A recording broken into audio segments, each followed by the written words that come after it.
좋아요, 알람 설정 많이 많이 눌러주세요.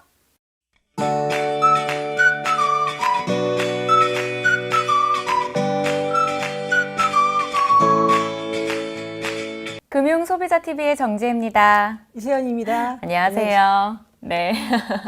대표님, 네. 요즘 우리나라 저금리 시대잖아요.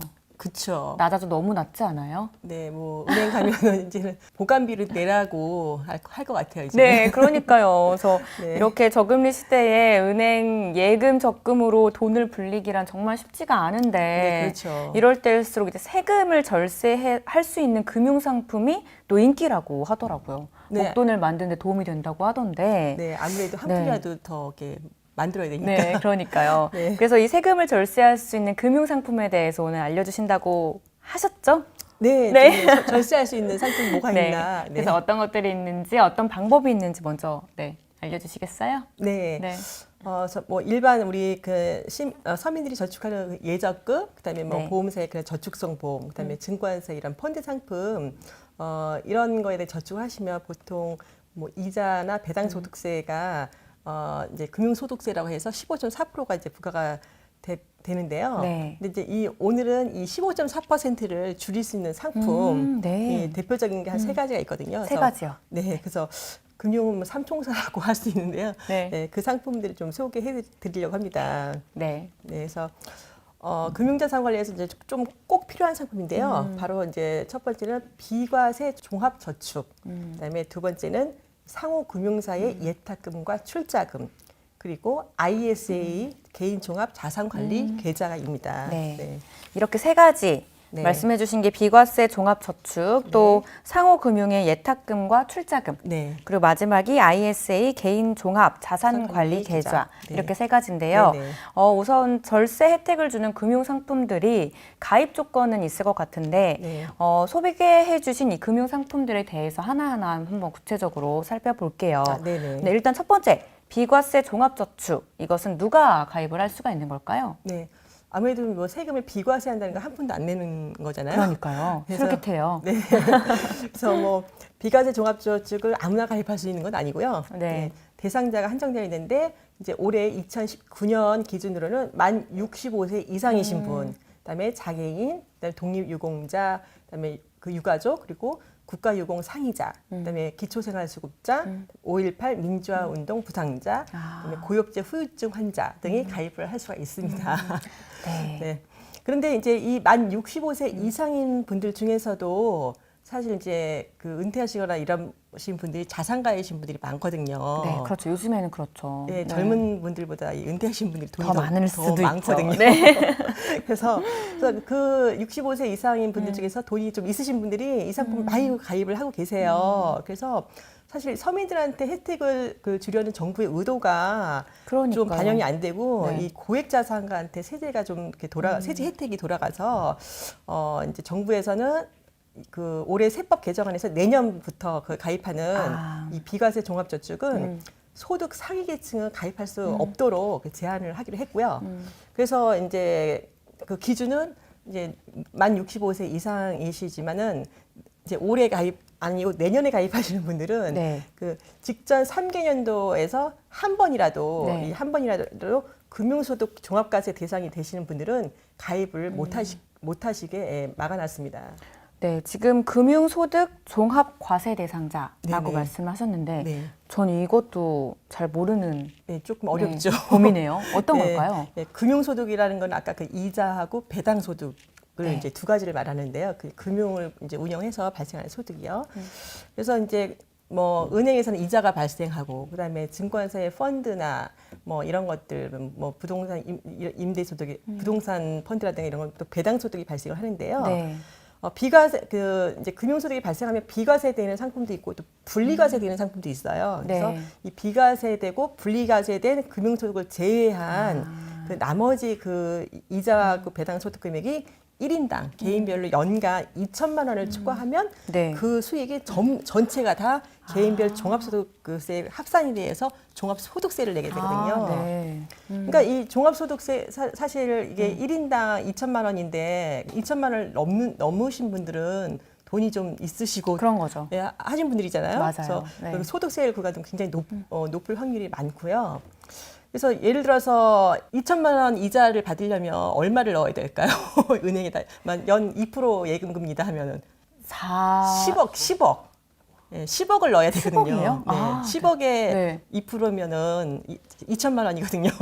그렇네요. 네. 10억이라는 돈을 은행에 넣을 수 있는 분이면 상당히 예, 고액 자산 가지고 그렇죠. 현금이 10억이 있는 건데, 그죠? 네, 그래서 이제 그런 분들은 가입을 못 하시게 예, 내년부터는 제외가 네. 됐습니다. 네, 이런 기준은 근데 꼭 필요한 것 같아요. 네네. 네, 왜냐면은 정말 어려우신 분을 분들 돕기 위한 네, 건데. 그렇죠. 네. 그런 분들이 돈이 있으신 분들이 가입하시다 보니까 아무래도 정부에서도 세금을 덜 거치게 되겠죠. 네, 그러면 이 비과세 종합저축은 언제든지 가입을 할 수 있는 거예요? 네.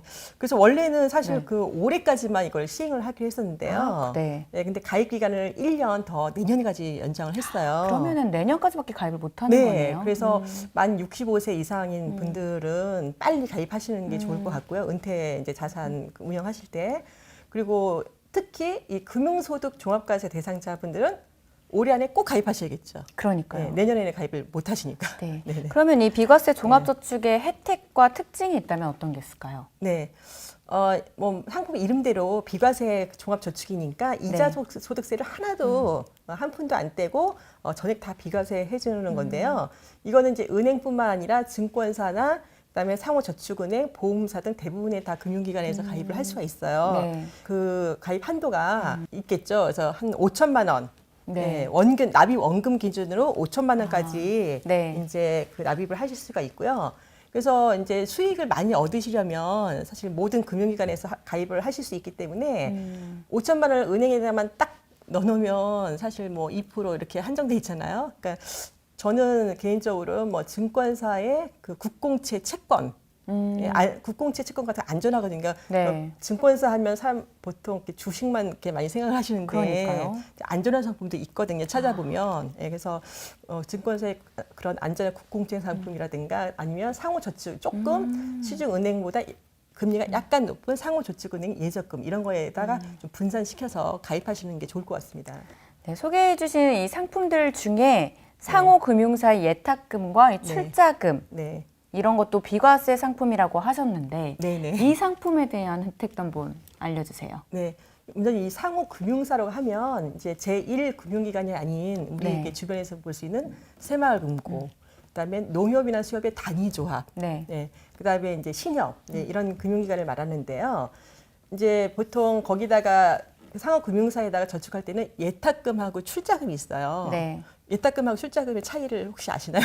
아니요. 예탁금은 뭔가 미리, 그러니까 시간의 차이인가요? 미리 넣고 아니면 나중에 네, 받고 뭐 아니요. 이런 거예요? 예탁금은 이제 고객들이 맡기는 네. 돈을 말하는 거고요. 아, 네. 예, 예금이나 적금 같이 이렇게 아. 맡기는 돈을 예탁금이라고 하고, 출자금은 주주로서 어떤 자본을 투자하는 거예요. 그러니까는 자본을 투자하는 거니까 출자금은 찾을 수가 없는 돈인 거고요. 어떻게 보면 투자를 한다는 거예요? 그렇죠. 예. 그래서 뭐 새마을금고라든가 농협이나 수협 이런 데서 그 운영을 해갖고 수익이 나면은 그 네. 주주들한테 배당을 주듯이 이렇게 출자하신 분들한테 배당을 주거든요. 예, 그래서 이제 그런 차이가 있는데, 아, 네. 네네. 그래서 그 예탁금은 그래서 언제든지 이렇게 입출금할 수 있는 그런 돈이고요. 이 출자금은 그 자본을 투자한 거기 때문에 회원을 탈퇴할 때 찾으시는 돈입니다. 그래서 이 예탁금은 1인당 3천만 원까지, 그다음에 출자금은 1인당 1,000만 원까지 이자하고 배당소득세를 비과세 해줍니다. 그래서 출자금은 원금은 못 찾지만 배당금 같은 거는 찾을 수가 있겠죠. 네. 그리고 이 혜택도 내년 네. 2020년 말까지만 비과세 그 혜택이 유지가 되기 때문에요. 1년이라도 세제 혜택을 보시려면 올해 빨리 가입하시는 게 좋을 것 같고요. 그리고 뭐 이 상호금융사의 예탁금과 출자금은 그래도 뭐 2021년에는 5%로 분리과세가 되고요. 그다음에 2022년 이후에는 9%로 분리과세가 되거든요. 그래서 뭐 금융소득세 보통 15.4%라고 하는데 그거보다는 적게 내니까 또 이 상호금융사의 예탁금과 출자금도 많이 이용하시는 게 도움이 되실 겁니다. 네. 그런데 이렇게 2020년까지로 해서 네. 기준이 자꾸 정해지고, 그러니까 달라지고 있는 흐름인 건가요? 네, 그러니까 뭐 정해졌다가 늘리기도 하고 아. 뭐 하고 하는데 아무래도 이제 그 서민들이 돈을 빌릴 수 있는 금융 상품들이 많이 없고 하다 보니까 정부에서 정책들을 자꾸 완화시켜가고 있습니다. 요즘에. 네. 네. 그러면 일단 마지막으로 소개해 주실 절세 상품이 바로 ISA. 네네, 맞죠? ISA. 네. ISA는 어떤 상품일까요? 네, 이거는 그 개인 종합 자산 관리 계좌를 말하는데요. 네. 그 하나의 계좌에서 예금, 그다음에 주식, ELS 펀드 같은 거를 이렇게 네. 다양한 금융상품을 이렇게 담을 수가 있는 거예요. 그래서 이제 그 통합 계좌이기 때문에 이건 2016년 3월에 이제 정부에서 네. 그 출시를 했는데요. 국민들한테 자산 형성의 기회를 제공하고 노후를 대비할 이제 그것을 돕기 위해서 만들긴 했는데, 근데 요즘에 저 ISA가 조금 말이 많긴 하더라고요. 수익이 안 난다고. 그래요. 아, 네. 이거 왜냐면 이것도 예적금만 있는 게 아니라 투자 상품도 있다 보니까 투자 상품도 있다 보니까는 뭐 마이너스 나는 경우도 있긴 있거든요. 네. 네, 하지만 그래도 비과세 혜택을 주는 그런 이제 계좌인데요. 이 ISA 계좌에다가 이렇게 돈을 딱 납입을 하시잖아요. 네. 그 본인이 만약에 상품을 2개를 거기 담으면 뭐 50% 이렇게 저기 하겠다 하면은 그 설정한 비율대로 돈이 자동으로 이렇게 배분돼서 저축이 네, 됩니다. 네. 그래서 그리고 이거는 또 납입 한도가 있는데 네. 1년에 2천만 원씩 5년간 아. 1억 원까지 납입이 가능하고요. 그 가입 기간 내에는 해약을 하시면 안 됩니다. 왜냐면 세금 네. 혜택을 못 받거든요. 네, 그리고 또 그 안에 있는 상품 구성들을 투자 상품이다 보니까 좀 자유롭게 또 변경을 하실 수가 있습니다. 아, 네. 네.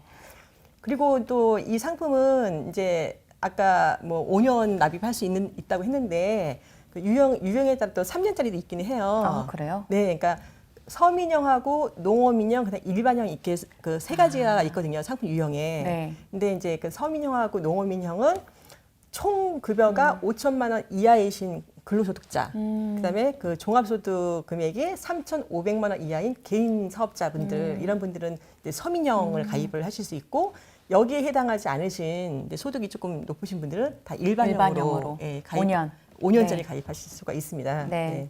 네, 그러면은 이렇게 ISA에 가입을 했다. 네. 그럴 경우에 혜택은 어떤 게 있을까요? 네, 아까 이제 뭐 앞에서도 얘기했지만 뭐 이제 세제 혜택을 주는 건데요. 네. ISA에서 발생한 금융소득은 서민형과 농업인형은요 400만 원까지, 그리고 일반형은 200만 원까지 비과세 혜택을 받으실 수가 있어요. 근데 네. 이게 뭐 1년에 400만 원이 아니라 총 운영하는 기간 누적 수익 400만 원과 200만 원을 비과세 그 혜택을 받으실 수 있고요. 그리고 또 그 금액을 넘더라도 나머지 소득에 대해서는 그 15.4%가 아니라 9.9%의 분리과세를 하게 됩니다. 9.9%. 나눠지네요. 네. 낮아지는 거네요. 네, 그렇죠. 그러니까 일반 시중에서 15.4% 할 걸 그래도 여기는 저기 비과세 한도 채우고 나머지 수익은 9.9% 9.9%. 분리과세니까 아무래도 세금을 덜 내시는 거겠죠. 네. 그래서 뭐 예를 들어서 이제 그 ISA에다가 상품을 2가지 구성을 했을 때 A 상품은 이제 수익이 400만 원이 났고요.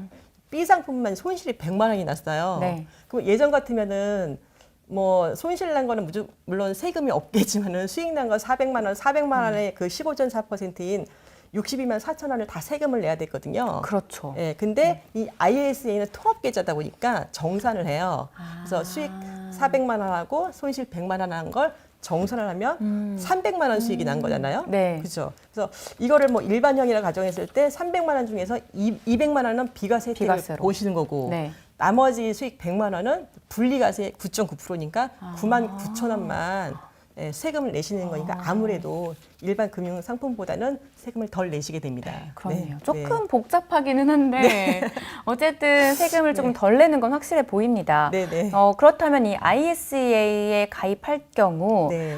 좀 알아야 할 사항이 있다면, 주의점이 있다면 어떤 게 있을까요? 이게 이제 투자 상품도 이렇게 섞다 보니까 아무래도 이게 이제 운용을 하는 거거든요. 네. 그래서 뭐 신탁형과 일임형 이 2가지가 있긴 하는데 네. 운용을 맡기다 보니까 증권사에 운용을 맡기다 보니까 수수료가 있어요. 수수료가 있어서 뭐 0.1%부터 최고 1%까지 수수료가 있으니까 이제 아무래도 좀 수익이 나야 수수료를 내시는 의미가 있겠죠. 그러니까요. 그래서 네. 상품 받는 것도 조금 주의를 하셔야 될 것 같고요. 그다음에 또 이게 해지를 또 하면 그런 세금 혜택이 또 이렇게 안 되니까 좀 끝까지 유지할 수 있도록 좀 주의를 하셔야 되고, 하지만 이제 뭐 납입 그 의무 기간이 있긴 하지만 중도 인출도 가능하고요. 네. 그다음에 자기가 낸 돈 내에서 만약에 중도 인출하면 감면된 세액에 대한 그런 뭐 불이익은 없고요. 네. 뭐 하지만 이제 해지 시에는 이자 소득세 15.4%를 다 내셔야 됩니다. 그리고 이제 기존에는 이 ISA 계좌가 소득이 있는 분들만 가입할 수 있도록 정부에서 해놨어요. 그러니까는 소득이 없으신 뭐 전업주부라든가 은퇴자라든가 뭐 학생 뭐 이런 분들은 사실 가입을 못했거든요. 근데 이제 정부에서 이것들을 좀 이렇게 조금 확산시키기 위해서 가입을 유도하기 위해서 이제 내년부터는 누구나 다 가입할 수 있도록 네. 바꾼다고 합니다. 네, 그래서 세제 혜택은 2021년 12월 31일까지 이 상품을 또 가입을 하실 수가 있습니다. 네, 지금까지 이 절세할 수 있는 금융상품 네. 세 가지에 대해서 네. 알아봤는데요.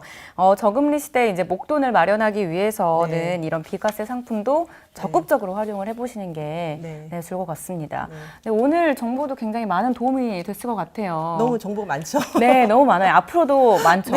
네. 그래서 좋아요와 구독 꾹꾹 네, 눌러주셔가지고 눌러주세요. 그때그때마다 확인해 주세요. 네, 그럼 또 다음 시간에 뵙겠습니다. 고맙습니다.